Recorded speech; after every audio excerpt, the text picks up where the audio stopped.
নমস্কার বন্ধুরা, রিতার হোমস কিচেনে আপনাদের স্বাগত। আজকের আমি একটা নতুন রেসিপি নিয়ে এসেছি। তো নতুন ভিন্ডি উঠেছে, এখন ঠান্ডার সিজন। তো আজ ভিন্ডি দিয়ে আর একটা মাছের রেসিপি বানাবো। তো এখানে আমি পোনা মাছ নিয়েছি। তো মাছ 4 পিস মাছ নিয়েছি। এখানে লবণ হলুদ ভালো করে মাখিয়ে কড়াই সরিষার তেল দিয়ে দিয়েছি।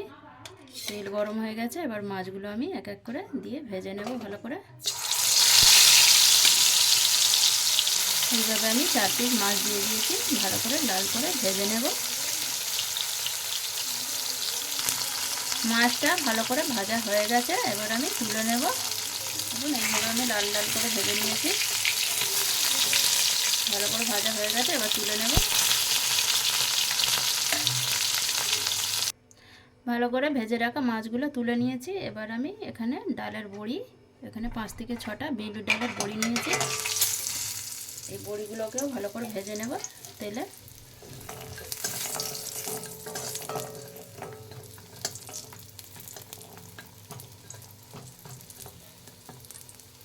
এইভাবে বড়িগুলো ভেজে আমি তুলে নেব, নিয়ে ভিন্ডিগুলো ভেজে নেব। বড়িগুলো ভেজে তুলে নিয়েছি, আরও অল্প পরিমাণ মতন আমি সরিষার তেল দিয়েছি কড়াইতে। এবারে যে ভিন্ডিগুলো কেটে রেখেছিলাম ভালো করে ধুয়ে, ওইগুলো ভেজে নেব। ভিন্ডিটা দিয়ে দিয়েছি, এবার ভালো করে নাড়িয়ে নেব। এইভাবে ভিন্ডিটা লবণ হলুদ দিয়ে ভেজে নেব আমি।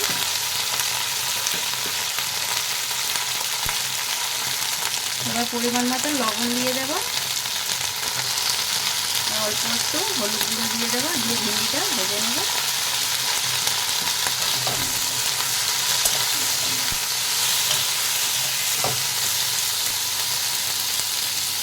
ভিন্ডিটা কিন্তু একটু ভালো করে ভাজতে হবে, নাহলে কাঁচা কাঁচা হয়ে থাকে।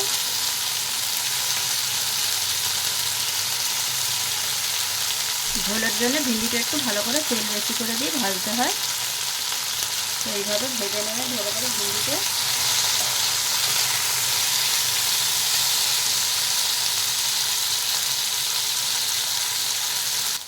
ভিন্ডিটা দেখুন এখানে ভালো করে ভাজা হয়ে গেছে। এইভাবে দেখো নিচে তেল রয়েছে, এর মানে ভালো করে ভাজা হয়ে গেছে। এবার আমি ভিন্ডিটা তুলে নেব একটা বাসনে করে। ভেজে রাখা ভিন্ডিটা তুলে নেব।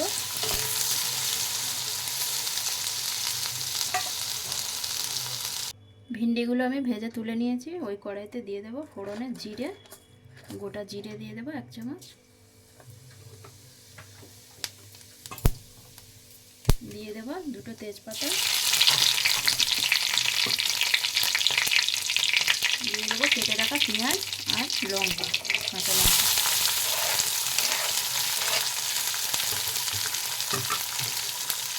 ভালো করে ভেজে নেব পেঁয়াজটা লঙ্কাগুলো।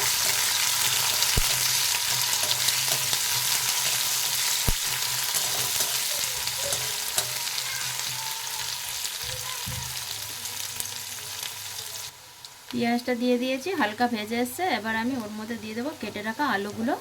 আলুগুলো এই পেঁয়াজের সাথে দিয়ে ভাজলে আলুগুলোও ভালো করে ভাজা হয়ে যাবে, আর আলাদা করে ভাজতে হবে না। আমি কেটে রাখা আলুগুলো দিয়ে দিলাম, দিয়ে ওর সাথে নাড়িয়ে নেব ভালো করে।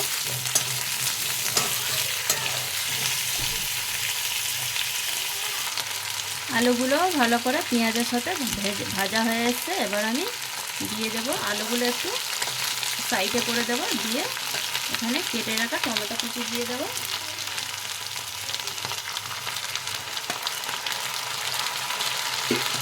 এবার উপর থেকে আমি লবণ দিয়ে দেবো,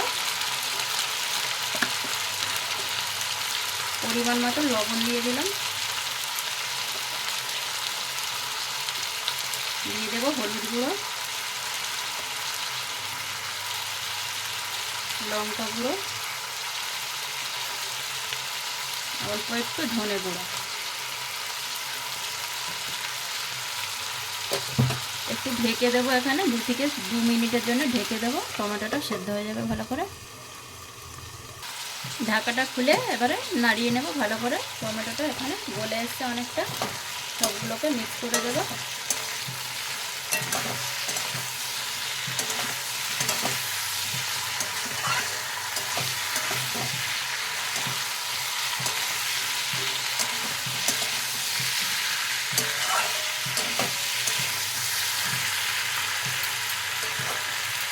এবার আমি খোলা আছে আর একটু নাড়াচাড়া করে ভেজে নেব, ভালো করে সবজিটাকে কষে নেব। তো আলু ভালো করে আমি মশলার সাথে কষিয়ে নিয়েছি। এবার আমি এখানে গোটা জিরে নিয়েছি আর গোটা সর্ষে আর দুটো কাঁচা লঙ্কা ভালো করে মিক্সিতে বেটে নিয়েছি। ওই মশলাটাকে আমি এখানে দিয়ে দেব, ভালো করে নাড়িয়ে নেব।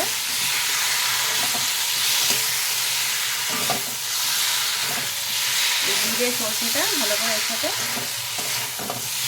আলুর সাথে দিয়ে কষিয়ে নেব।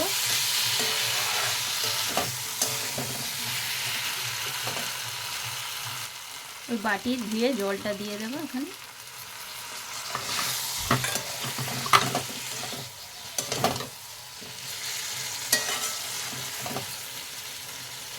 আরও একটু আমি এটা খোলা আছে পাকিয়ে নেব ভালো করে। সর্ষেটা জিরেটা ভালো করে এই আলুর মধ্যে দিয়ে ভালো করে ভেজে নিয়েছি। দেখো তেল বেরিয়ে গেছে। এবার আমি পরিমাণ মতন জল দিয়ে দেবো।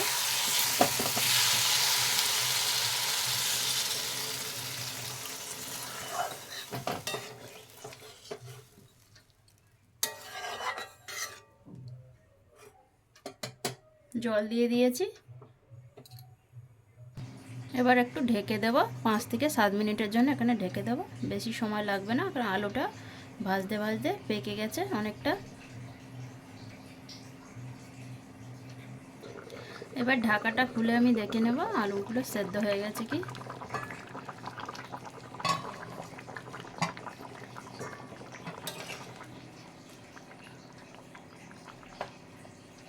আলুগুলো সেদ্ধ হয়ে আসছে। এবার আমি এখানে দিয়ে দেব যে ভেজে রাখা ভিন্ডিগুলো ভেজে রেখেছিলাম লবণ হলুদ দিয়ে, ওইগুলো ওপর থেকে দিয়ে দেব।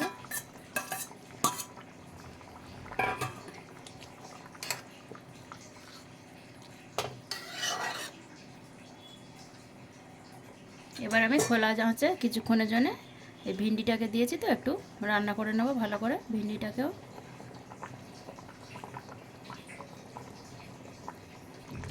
আলু ভিন্ডি দুটোই সেদ্ধ হয়ে গেছে। এবার আমি দিয়ে দেবো ভেজে রাখা মাছ আর বড়িগুলো মাছগুলো একসাথে দিয়ে দেবো।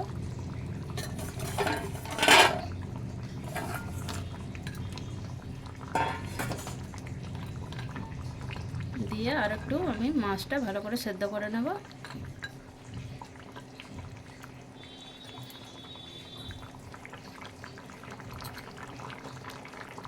তো বন্ধুরা এখানে আমাদের ভিন্ডি দিয়ে আর পোনা মাছের ঝোল হয়ে গেছে। দেখুন মাছও সেদ্ধ হয়ে গেছে, বড়িগুলো সেদ্ধ হয়ে গেছে। দেখুন বড়িগুলো ভাঙেনি, এটা বিউলির ডালের বড়ি।